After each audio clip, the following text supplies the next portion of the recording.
tuku ditampani ya cah. Wira. Nggih, kula. Ala mangsane Sitinggil nglumpukake kanca ruang batur kang supaya ambal wacana adu satu gunem lan kawruh nanging tekan ing papan kene yen sawang buayam kaya suntrut atimu mangkel dadamu panas kupingmu brangangan nah Sitinggil panggonan kanggo babar rasa Sitinggil panggonan kanggo ngudari wet Sitinggil kapitayan sing ora padha karo kahanan Wira Braja Paimin coba aku tak takon kahanan-kahananing wewengkon Sitinggil matura dhewe-dhewe tenaning grantes konku nyawang kahanan ana ing Sitinggil terus adat budaya kaya-kaya wis meh sirna mung karana kapitayan sing anyar sanggit rasa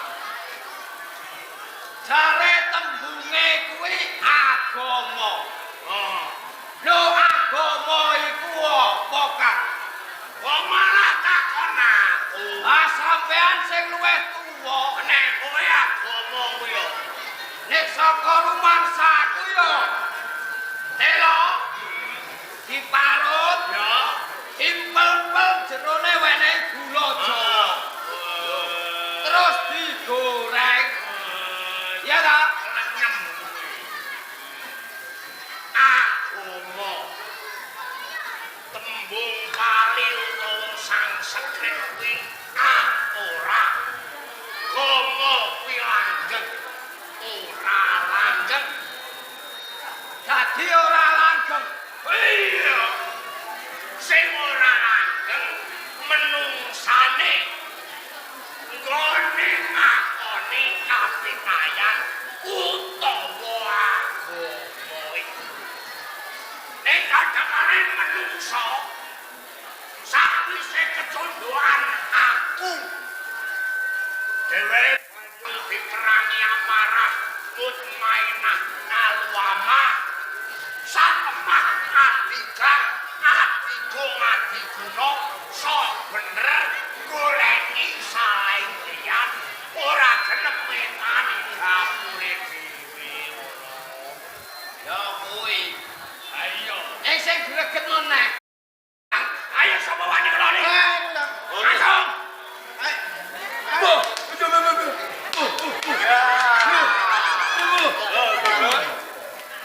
BS wae wani kok kowe ora wani kakek wani ora wani cecer wani ora wani atayat jarine wong Islam sing kudungan kae wedok-wedok sing doar mangan omah nangkep bengi cegat rangkul rogoi barane ambungi wani nek ana apa-apane wani gelut wani ondo rante tanggung jawab mangkat Kang mangkat to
Kanoman seneng ganggu marang bocah wadon-wadon sing bakal nindakake salat sembahyang.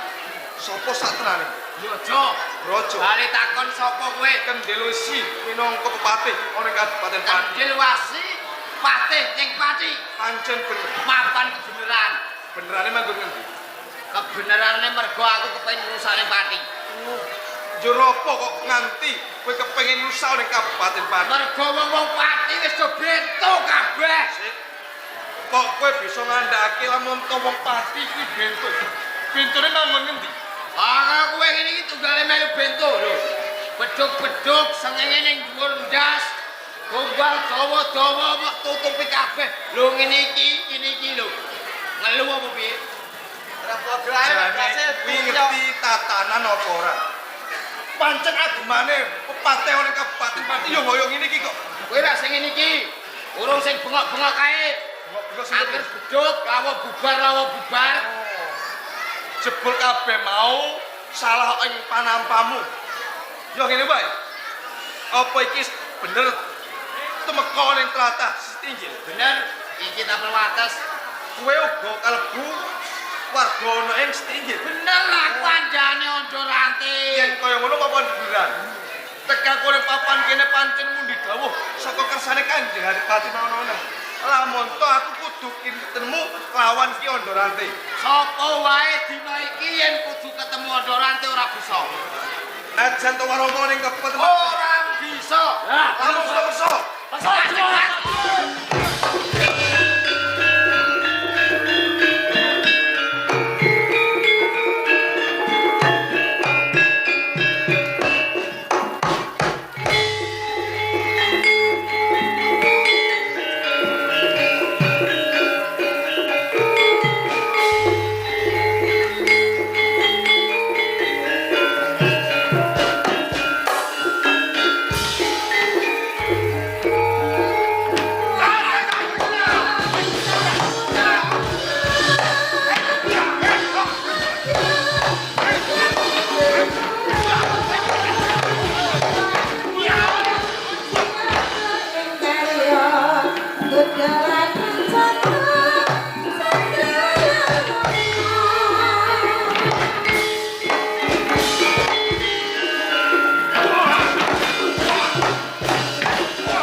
Kakang Paten Ilis. Kula suwun kedah kados pundi tentramipun Kadipaten Pati. Ya ya. Dan pancen tetep kaya ngono coba ayo. Derekake aku. Panjenengan aku pribadi kok tuku jole sedikit. Aku sing ya ora. Monggo derak. Monggo.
Assalamualaikum.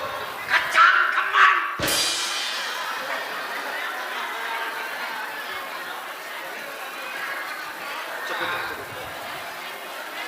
Assalamualaikum. Cangkeman. Waduh. Innalillahi. Assalamualaikum. Ngomong apa? Astikom, astikom. Kula dhuwun. Monggo.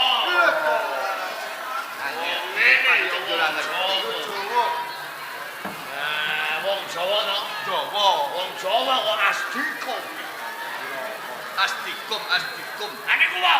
Assalamualaikum. Uluk salam. Dawa dinama. Donga dinama.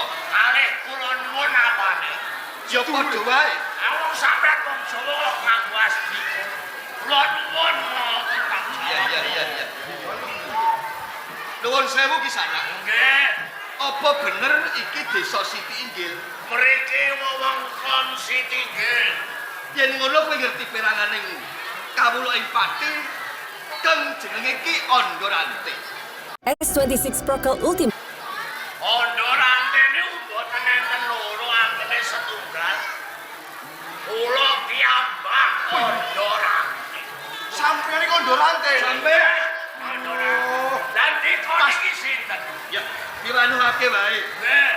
Panjenengan aku pangarsa ing Kadipaten Pati mangun oneng. Kanjenge Bupati Mangunono. Oh. Pangapunten Kanjeng. Ya. Menika Warongko Pate oleh Kabupaten Pati. Ndoro Pati ngapunten. Prajurit. Nggih, Ndoro prajurit ngapunten. Wah, layak. Katene mawon lho Kanjeng Bupati. Apa nate weruh to? Kula nate weruh menika gambare gedhe to ngajeng seketeng kuburan. Buat pelek sampe. Iki yo ngono kok. Wewengkone Andorante. Anjenge. Iya. Kok tindak pati. Wewengkon Sitinggil kepanggih kali Andorante kula niku rawuh. Kawula alit. Ajeng pinanggih enten lano. Pancen nganti adoh saka ing Kadipaten Pati, Nggih. nganti tumeka ana desa Siti Inggil iki mau pancen ing ujug. Kamu tuh bengak-bengok. Mergo urusane ati tembus rasa ning alam. Sing kula sembah alam gaib. Pripun? Pancen kabeh kuwi tujuane padha. Nggih. Nanging beda-beda carane. Nggih. Padha-padha manembah ing beda dalane. Ning pasti nek kelebonan barang mengkene iki mesti rusak. Ya ora bisa. Lah pripun? Yen bisa aku pangarsa ing Kadipaten Pati. Nggih. Kudu bisa ngadili perkara iki. Lah nggih. Siti Inggil ya kawulaku, kalebu kowe ya kawula. Lah nggih. Yen bisa aku njaluk kanthi banget. Pripun? Anggonmu ganggu marang kawula sing padha netepi wajib. Nggih. Ora wis cukup semene wae. Nek Aja mbok bacot akeh. padha adile kanjenge. wong sampean sesembarku. Ya. Lah nek nyalahi aturan kulawan. Oh, yen macam ngono. Teh, penusa kaya ondo rantai kuwi ora pantes pumelet ana ing jagat. Kudu disikirake. Kanjeng kok. Wah, gledek pedele wangi-wangi. Nek 100 kadang-kadang Pak. Boten ngono.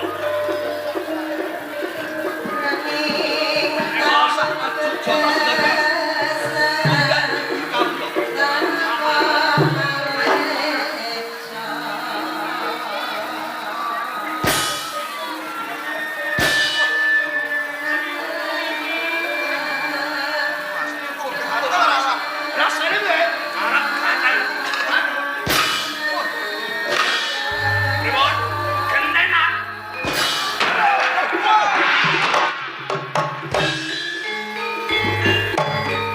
Waduh, kelak. Bupati sambar gelap. Si tinggal tiga.